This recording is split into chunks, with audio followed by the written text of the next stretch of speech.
Uh, First video for quite a few weeks now. Mainly because my parents have been visiting for the past 3 weeks. They're leaving today. It's now Thursday, 6th of April. In Japan, we're in Hanami season. Hana means flower or blossom. Mi means watching or looking. So this is when the cherry blossom is in full bloom. I can't really walk at the moment, so I'm not going out and looking at the cherry blossom. Not that I have any interest in cherry blossom anyway, obviously. So just to update you on what's been happening, really. Still alive, as you can see. Just about. I haven't had a chemo for a few weeks because I was going to have some exploratory surgery. And because the chemo makes wounds heal more slowly, so you have to sort of stop having chemo for a bit to have the exploratory surgery. But actually, it turns out I'm not going to have the exploratory surgery. And that's what this video is going to really be about. So last week I had a PET scan in preparation for the exploratory surgery. PET scan is, what's it stand for? Positron emission tomography. Tomography just means pictures made up of slices. So MRI is a form of tomography, CT scan is a form of tomography. And positron is the positive version of an electron, so it's a subatomic particle. This is a nuclear scan, so you're injected with radioactive sugar, and the radioactive sugar goes around your body. You kind of sit in a little room for an hour while it kind of goes around in your body, and the places in your body that are most active are going to get the most radioactive sugar. And cancer is very active because the cells keep dividing. That's kind of the definition of a cancer disease, really, is unregulated cell division. So it's a way of seeing it's a way of kind of confirming that certain lumps are cancers, because MRI scan or CT scan kind of sees a lump, and then the PET scan sort of absolutely confirms this is a cancer. There's also a way of looking at how well organs are functioning, because you can see how much sugar they are eating, basically. So I had a PET scan, and according to the PET scan, I am a candidate for this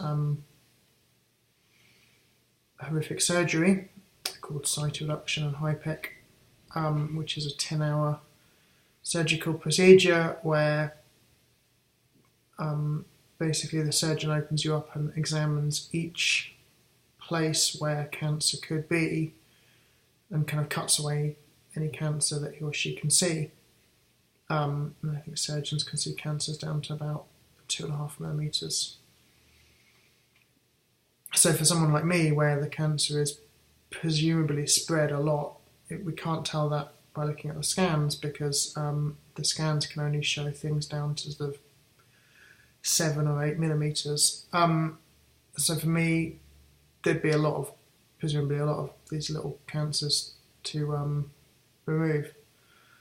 I have decided not to, at this point, pursue the surgery, which sort of means I'm never going to have it, because kind of now there's a potential chance to have it, and when my situation gets worse, it's unlikely that most hospitals doing the surgery, which is only in Japan, there's only like 3 hospitals or something, maybe a few more, but not a lot. It's not a common thing. They wouldn't accept me. So the hospital I was talking to, I was right on the borderline of a patient that they would accept, basically, because the cancer's already completely spread throughout my liver, and in the lymphatic system as well.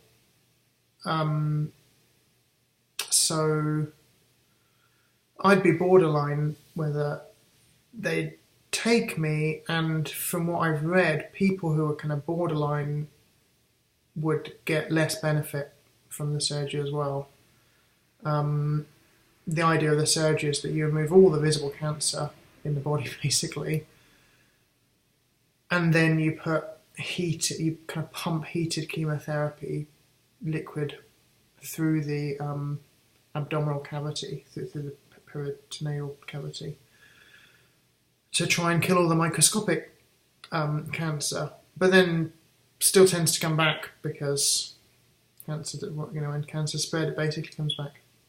It's one of the reasons why once a cancer spread to a distant organ, that's terminal cancer, right? It's going to kill you if you live long enough for it to kill you, because basically cancer comes back.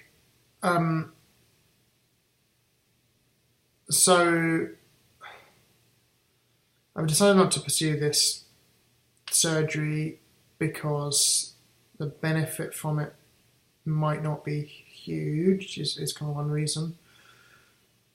The quality of life after it could be potentially very bad, and it's not really easy. Well, no, it's not really possible to predict who will get kind of good or bad quality of life, because until the surgeons are actually looking inside the body, they can't see the extent of the cancer. They can kind of guess by looking at the scans, and they kind of get a guess by looking at things called tumour markers, which is like a type of blood test to look for proteins and other things that are associated with certain types of cancer. So for me, I have every month I have a special blood test which is looking for these two tumour markers, one called CA19-9 and one called CEA, which are both things that kind of show how much bowel cancer you have, or indicate. Let's say indicate, so it's better than show. So quality of life could be very bad after the surgery, potentially. The surgery's improved a lot. Surgery in general has improved a lot. It's rapidly improving every year. It's getting better and better and better. Aftercare is improving massively as well. So now, with this procedure that used to kill 10% of the people who had it during the surgery, there used to be a 10% mortality rate. Now the mortality rate in during surgery is low.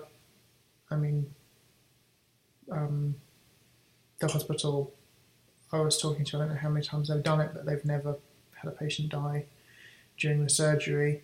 The hospital I looked at in England, which I think Christie's Hospital in Manchester, they've done it 500 times, never had a patient die during the surgery. And they're also now getting quite good at keeping people alive for 30 days after the surgery. However, after that, because of it's such a tough healing process, because you're healing from 10 hours of surgery plus, or possibly including an hour and a half of heated chemotherapy, and you may have had high-dose chemotherapy before that, and you may have more high-dose chemotherapy shortly after the surgery. It's a lot for the body to deal with, and you get a lot of issues. One of the things you get is a lot of scarring. So that's why I've decided not to have the surgery, and be more videos soon. If you can donate, MatthewLawrence.org. Thanks a lot.